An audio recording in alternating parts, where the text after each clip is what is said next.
ಪ್ರೀತಿಯುಳ್ಳ ದೇವಜನರೇ, ನಿಮ್ಮೆಲ್ಲರಿಗೂ ಕರ್ತನಾದ ಯೇಸು ಕ್ರಿಸ್ತನ ನಾಮದಲ್ಲಿ ವಂದನೆಗಳು. ಈ ನೂತನವಾದ ದಿನದಲ್ಲಿ ನಿಮ್ಮೆಲ್ಲರನ್ನು ನೋಡುವುದರಲ್ಲಿ ನಾನು ಬಹಳ ಸಂತೋಷವುಳ್ಳವನಾಗಿದ್ದೇನೆ. ಶುಭ ಮುಂಜಾನೆ, ನಿಮ್ಮೆಲ್ಲರಿಗೂ ಸಮಾಧಾನವಾಗಲಿ. ಈ ದಿನ ಕೂಡ ನಾವು ದೇವರ ವಾಕ್ಯವನ್ನು ಧ್ಯಾನಿಸೋಣ. ದೇವರ ವಾಕ್ಯದ ಜ್ಞಾನಕ್ಕಾಗಿರುವಂಥ ವಿಷಯ, ನಾನು ಕರ್ತನ ಸ್ವತ್ತು. ಅದಕ್ಕೆ ಆಧಾರವಾಗಿ ರೋಮಾಪುರದ ಪತ್ರಿಕೆ 12ನೇ ಅಧ್ಯಾಯ 1ನೇ ವಾಕ್ಯ, ನೀವು ನಿಮ್ಮ ನಿಮ್ಮ ದೇಹಗಳನ್ನು ದೇವರಿಗೆ ಮೀಸಲಾಗಿಯೂ ಮೆಚ್ಚುಗೆಯಾಗಿಯೂ ಇರುವ ಸಜೀವ ಯಜ್ಞವಾಗಿ ಅರ್ಪಿಸಿರಿ. ಈಗ ಓದಿಕೊಂಡ ವಾಕ್ಯ ಭಾಗದಲ್ಲಿ ನಾವು ನೋಡುತ್ತಾ ಇದ್ದೇವೆ, ನಮ್ಮ ದೇಹಗಳನ್ನು ದೇವರಿಗೆ ಮೀಸಲಾಗಿಯೂ ಮೆಚ್ಚುಗೆಯಾಗಿಯೂ ಇರುವ ಸಜೀವ ಯಜ್ಞವಾಗಿ ಅರ್ಪಿಸಬೇಕಂತೆ. ಯಾಕೆಂತ ಹೇಳಿದ್ರೆ, ನಾವು ಕರ್ತನಿಗೆ ಸ್ವಂತವಾದವರು, ನಾವು ಕರ್ತನ ಸೊತ್ತಾಗಿದ್ದೇವೆ. ಸೈತಾನನೇ, ದೇವರ ಮಗನಾದ ನನ್ನ ಮೇಲೆ ನಿನಗೆ ಕೈ ಇಡಲಾಗದೆಂಬುದಾಗಿ ನೀವು ವೈರಿಯನ್ನು ನೋಡಿ ಪದೇ ಪದೇ ಹೇಳುವಾಗ ವೈರಿಯು ಓಡಿ ಹೋಗುತ್ತಾನೆ. ಅಮೆರಿಕ ದೇಶದಲ್ಲಿ ಸುವಾರ್ತಿಕರಾದಂಥ ಓರಲ್ ರಾಬರ್ಟ್ ಅವರು ಪ್ರಸಂಗಿಸುವಾಗಲೆಲ್ಲ ಹೀಗೆ ಹೇಳ್ತಾ ಇದ್ರು, ನಾವು ಕರ್ತನ ಸೊತ್ತು, ನಾನು ದೇವರ ಮಗನು, ದೇವರ ಮಗಳೆಂಬುದಾಗಿ ಹೇಳ್ರಿ, ಯಾವಾಗಲೂ ಹೇಳ್ರಿ ಎಂಬುದಾಗಿ ಹೇಳ್ತಾ ಇದ್ರು.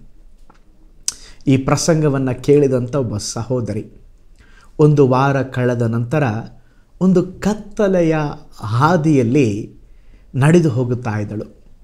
ಆಗ ಪಕ್ಕನೆ ಒಬ್ಬ ಕಳ್ಳನು ವೇಗವಾಗಿ ಅವಳ ಮುಂದೆ ನಿಂತು ಒಂದು ಹರಿತವಾದ ಚೂರಿಯನ್ನು ಅವಳ ಕುತ್ತಿಗೆಯ ಬಳಿ ಇಟ್ಟು, ನೀನು ನನ್ನ ಆಸೆ ಇಚ್ಛೆಗೆ ಅಧೀನಳಾಗದಿದ್ದರೆ ನಿನ್ನನ್ನು ಕೊಲೆ ಮಾಡುತ್ತೇನೆ ಎಂಬುದಾಗಿ ಬೆದರಿಸುತ್ತಾ ಇದ್ದ.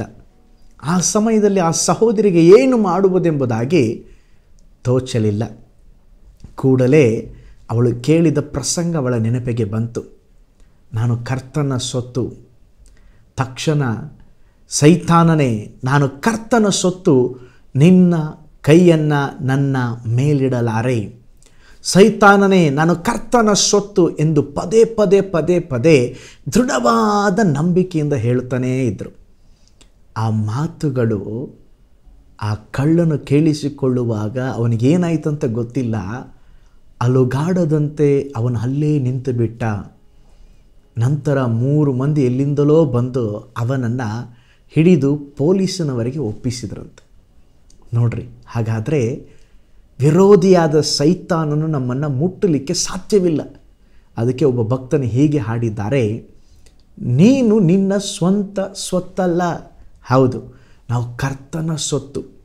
ನಮ್ಮ ಮೇಲೆ ಶತ್ರುವಿಗೆ ಯಾವ ಅಧಿಕಾರವೂ ಇಲ್ಲ. 1 ಕೊರಿಂಥ 6:19 ಹೇಳ್ತದೆ, ನೀವು ನಿಮ್ಮ ಸ್ವಂತ ಸೊತ್ತಲ್ಲ, ನೀವು ಕ್ರಯಕ್ಕೆ ಕೊಳ್ಳಲ್ಪಟ್ಟವರು. ಆದ ಕಾರಣ ನಿಮ್ಮ ದೇಹದಲ್ಲಿ ದೇವರ ಪ್ರಭಾವವನ್ನು ಪ್ರಕಾಶಪಡಿಸ್ರಿ. ಹೌದು ಪ್ರೀತಿಯುಳ್ಳ ದೇವಜನರೇ, ನಾವು ದೇವರ ಸೊತ್ತಾಗಿದ್ದೇವೆ.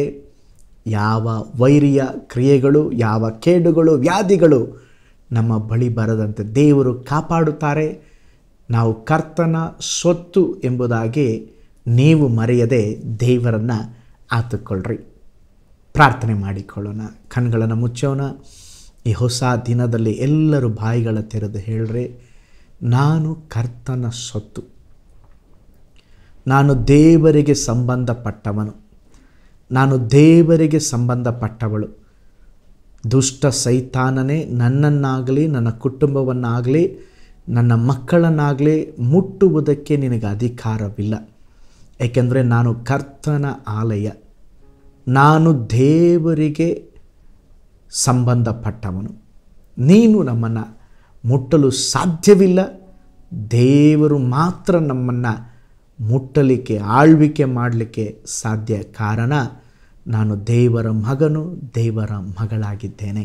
ಎಲ್ಲರೂ ಹೇಳ್ರಿ, ಅಪ್ಪ ನಾನು ನಿಮ್ಮ ಸೊತ್ತು ಸ್ವಾಮಿ, ನಾನು ನಿಮ್ಮ ಸೊತ್ತಪ್ಪ, ನನ್ನನ್ನು ಆಶೀರ್ವದಿಸ್ರಿ, ನನ್ನನ್ನು ಬಲಪಡಿಸ್ರಿ ಎಂಬುದಾಗಿ ಹೇಳಿ ಪ್ರಾರ್ಥನೆ ಮಾಡಿಕೊಳ್ಳೋಣ.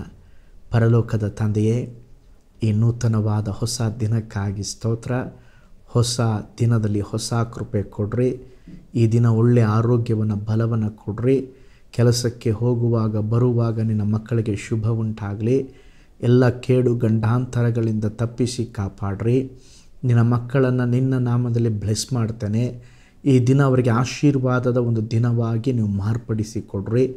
ಯಾರಾದರೂ ಅಗತ್ಯತೆಯ ಮಧ್ಯದಲ್ಲಿ ಇರೋದಾದರೆ ನೀವು ಸಂಧಿಸ್ರಿ. ನಾನು ಕರ್ತನ ಸೊತ್ತು, ಕರ್ತನ ಮಗನು, ಮಗಳೆಂಬಂಥ ದೇವರೇ ಸ್ತೋತ್ರ ಕಾರ್ಯವನ್ನು ನಿನ್ನ ಜನರು ಅರಿತುಕೊಳ್ಳುವಂತೆ ಸಹಾಯ ಮಾಡಿರಿ. ಆತ್ಮಿಕ ಕಣ್ಗಳು ತೆರೆಯಲ್ಪಡ್ರಿ. ಪ್ರಾರ್ಥನೆ ಕೇಳಿದ ಪ್ರೀತಿಗಾಗಿ ಸ್ತೋತ್ರ. ಯೇಸುವಿನ ಹೆಸರಿನಲ್ಲಿ ತಂದೆಯೇ, ಆಮೇನ್. Praise the lord. ನಾವು ಕರ್ತನ ಸೊತ್ತಾಗಿದ್ದೇವೆ. ದೇವರಿಗಾಗಿ ಜೀವಿಸೋಣ, ದೇವರಿಗಾಗಿ ಬಾಳೋಣ. ಕರ್ತನು ತಾನೇ ನಿಮ್ಮನ್ನು ಧಾರಾಳವಾಗಿ ಆಶೀರ್ವಾದ ಮಾಡಲಿ. God bless you all.